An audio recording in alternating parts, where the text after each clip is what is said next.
Subscribe to our YouTube channel and press the bell icon to get the latest updates. नमस्कार साथियों, मैं हूं बस्तीराम नागवंशी और इस वक्त मैं ग्राम पंचायत काटिंग के आश्रित ग्राम चितरपुर में हूं।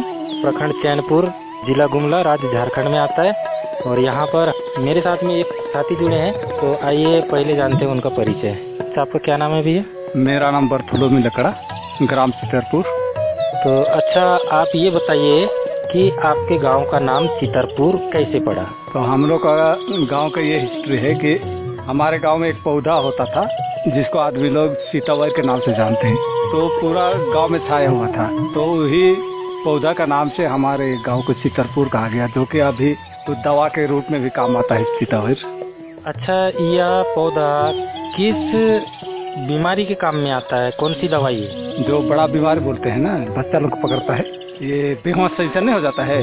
बच्चा लोग जैसे माथा में बीमार चल रहे थे, एकदम अचानक बेहोश हो जाता है ना, उसी को बड़ा बीमार बोलते हैं। तो उसी में तो क्या ये पौधा जो था चिताउर का, यह पौधा क्या आपके गांव के आसपास में मिल सकता है? भी यहाँ पे बहुत कम मात्रा में बच गया है। मैंने इसको पूरा भी काट उठ के ना खेत बना दिया है। तो यह पौधा जंगल में, गांव में ही, गांव के अंदर, जंगल में नहीं मिलेगा, बस्ती में ये पौधा इसके काम में आता है। और आप कब से जानते हो कि आपका गांव का नाम चिताउर पड़ा? है। इसको तो हम लोग हिस्ट्री में पढ़े हैं। मैंने पुराना बाप दादा लोग कोई किताब बनाया है ना, हाँ उसी में है, इसीलिए इतना तो याद नहीं है कि कितना। अच्छा, आपके जो पूर्वज लोग थे उन्होंने किताब बनाया है, ये उनका इतिहास लिखा है कि इस गांव का नाम चितरपुर कैसे पड़ा।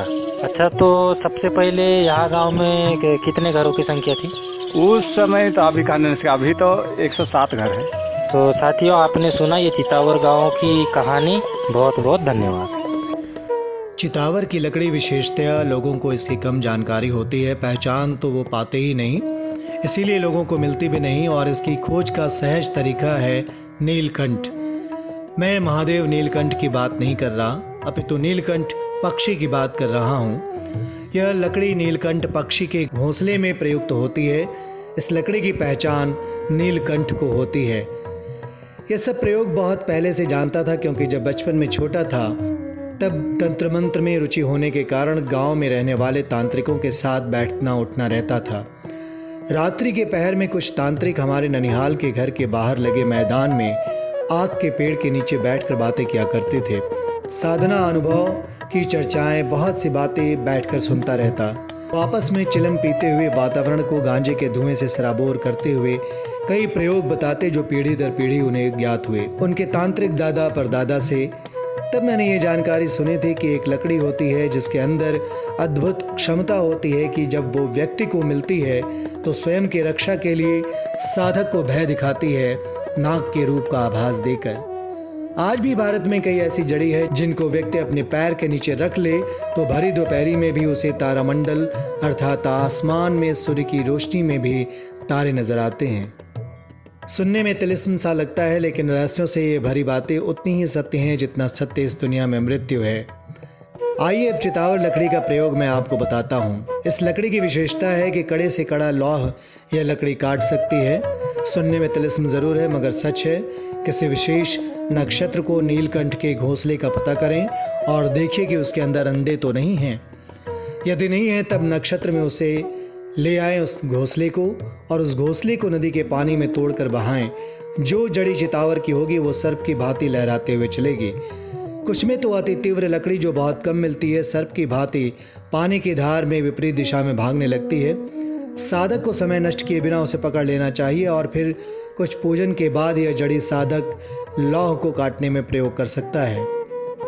लाखों करोड़ों रुपए खर्च करने पर भी इसका प्राप्त होना मुश्किल है। इस लकड़ी की यह विशेषता है कि यह लोहे के मोटे मोटे दरवाजे को भी आसानी से काट देती है। वेद शास्त्रों में निहित जानकारी के अनुसार यह भूतों का पेड़ है। इस वृक्ष पर भयंकर आत्माओं का कब्जा होता है। प्रश्न यह है कि चितावर का वृक्ष कहाँ है और किसने देखा? क्या यह लुप्त हो चुका है अथवा चितावर का वृक्ष कोरी कल्पना है? नहीं, ऐसा नहीं है। यह मात्र कल्पना नहीं, यह वृक्ष या झाड़ी या पौधा से कौवा अच्छी तरह से वाकिफ है। इसीलिए चितावर की लकड़ी ढूंढने के लिए कौवे का ही सहारा लेना पड़ता है। चितावर की लकड़ी प्राप्त करने के लिए कौवे के ऐसे घोंसले को ढूंढना होता है जिसमें उसके अपने बच्चे तो हों किंतु वो उड़ न सकते हों। उन बच्चों के पैरों को लोहे के मोटे तार से बांधकर पेड़ से बांध दिया जाता है जिसे कौवा काट नहीं सके। जब यह कार्य किया जाता है तब नर मादा कौवे घोंसले में ना हों।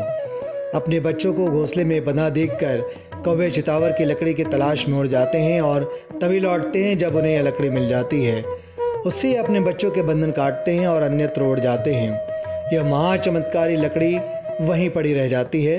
पूरे घोंसले को उतारकर बहते पानी में एक तिनका डालकर देखने पर चितावर की लकड़ी धारा के विपरीत दिशा में बढ़ती दिखाई देगी।